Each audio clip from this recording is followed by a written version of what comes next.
বিসমিল্লাহির রহমানির রহিম। আবারও চলে আসলাম রান্নাঘরে নতুন একটা রান্না নিয়ে।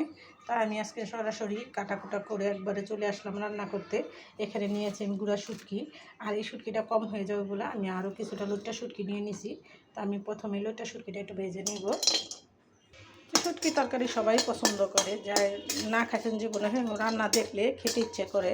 তো আপনারা যারা শুটকি রান্না করেন আগে একটু ভাইজা গরম পানি দেওয়া লাগবে না, এই কড়ের মধ্যেই আমি গরম পানি করে গরম গরম শুটকিটার মধ্যে আমি একটু ঠান্ডা পানি দিয়ে দেবো, দিয়ে আমার শুটকিটা পরিষ্কার হয়ে যাবে। তো দেখেন শুটকি বাজারের শুটকি কিনে নিয়ে আসলে রেখে দিলে ছাতকুড়ো পড়ে যায়, শীতের সিজন তো এটা ছাতকুড়ো হয়ে গেছে। তো আমি এটা একটু ভালো করে ধুয়ে নেবো ভাইজা। তো এদিকে আমার শুটকিটা ভাজা হতে থাক, আমি কিছুটা কাঁচামরিচ বেশি করে কাঁচামরিচ নিয়ে ব্লেন্ডার করে নিব।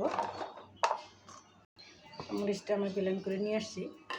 এদিকে আমার শুটকিটাও টালা হয়ে গেছে, আমি শুটকিটাতে একটু গরম ঠান্ডা পানি দিয়ে দেবো।